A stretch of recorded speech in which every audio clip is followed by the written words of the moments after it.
कहा यार, पहाड़ों के सपने दिखा के कहा यार रेगिस्तान में ला के छोड़ दिया यार। कहाँ लेके आए? यहाँ तो पानी की भी कमी है, यहाँ तो लोगों में भी कमी है यार। कहाँ ले, तुम यहाँ के लोग ही इतने कंजूस हैं।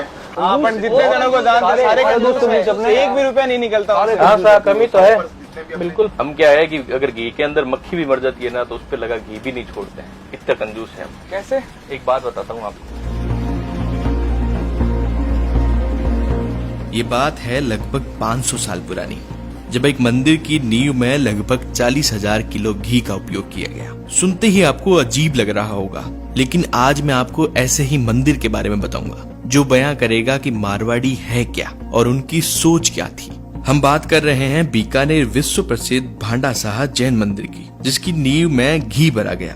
बीकानेर के लक्ष्मीनाथ जी मंदिर के पास स्थित 500 सालों से भी ज्यादा पुराने इस मंदिर का निर्माण सेठ श्री भांडा साहा ने करवाया था। इसी वजह से इसका नाम पड़ा भांडा साहा जैन मंदिर। इस मंदिर में भगवान सुमतिनाथ की बड़ी ही सुंदर मूर्ति है। सेठ भांडा साहा के कई व्यापार थे, उनमें से एक व्यापार घी का भी था। और एक दिन सेठ जी अपनी दुकान पे बैठे थे और मंदिर के निर्माण को लेकर मंदिर के सूत्रधार यानी कि कॉन्ट्रैक्टर से बात कर रहे थे। उसी समय एक मक्खी घी के टीन में गिरकर मर गई। सेठ जी की नजर जब उस मक्खी पर पड़ी तो उन्होंने अंगुली से उस मक्खी को निकालकर अपनी जूती पर रख लिया। जब मक्खी पर लगा घी जूती पर लग गया तो सेठ जी ने उसे हटा दिया और मक्खी को निकालते समय अंगुली से जो घी जमीन पर गिरा था उसे उठाकर भी अपनी जूती पर रगड़ लिया। जब उस कॉन्ट्रैक्टर ने यह देखा तो मन में विचार करने लगा कि जो आदमी घी के 4 छींटों के लिए इतना लोभ करता है वह इतना बड़ा मंदिर कैसे बनवाएगा। थोड़े दिन बाद जब नींव भरने का समय आया तो कॉन्ट्रैक्टर ने सेठ जी को कहा, यदि आप चाहते हैं कि मंदिर बहुत लंबे समय तक चले तो इसकी नींव में घी व खोपरा डालना पड़ेगा। सेठ जी ने बिना समय लगाए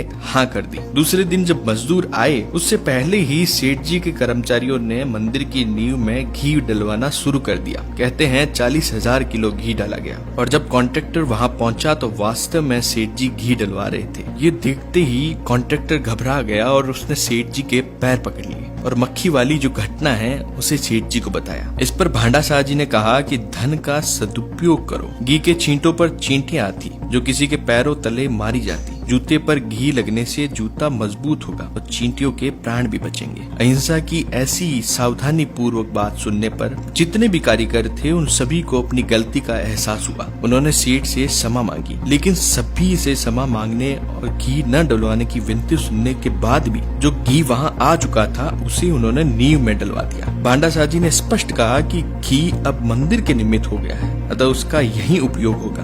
अब आपको तो पानी की चिंता करने की भी जरूरत नहीं है।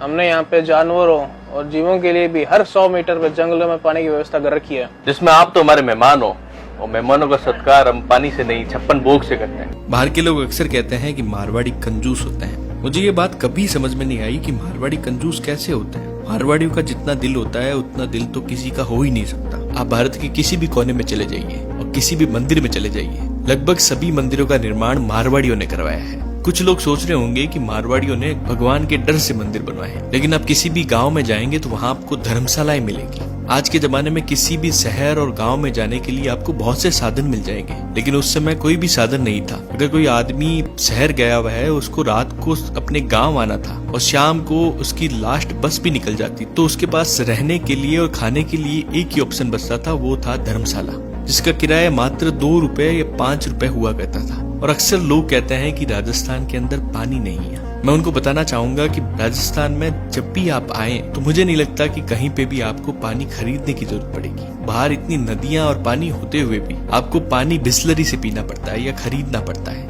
लेकिन बीकानेर के हर 100 मीटर पर आपको एक प्याऊ मिल जाएगी जिसके अंदर ठंडे और मीठे पानी की शानदार व्यवस्था करी गई है। और अगर आप यहाँ के रेगिस्तान के जंगल में जाएंगे तो हर 2 किलोमीटर से भी कम दूरी पर जानवरों के लिए भी पानी की व्यवस्था करी गई है। और राजस्थान में जब भी आप घूमेंगे तो आपको हजारों हवेलियां दिखाई देंगी। वो सारी हवेलियां खाली है, जिस और हम एक मकान के लिए पूरा जीवन लड़के निकाल देते हैं, लेकिन मारवाड़ियों ने इतनी बढ़िया और इतनी शानदार हवेलियों को छोड़ दिया बस इसीलिए कि उन्हें और आगे बढ़ना था और आगे बढ़कर लोगों की सेवा में हमेशा आगे रहना था। तो दोस्तों, आपके भी फ्रेंड लिस्ट में जितने भी मारवाड़ी है उनको आप कमेंट में जरूर टैग करें और अगर ये वीडियो आपको अच्छा लगा तो ये ज्यादा से ज्यादा लोगों तक शेयर करें।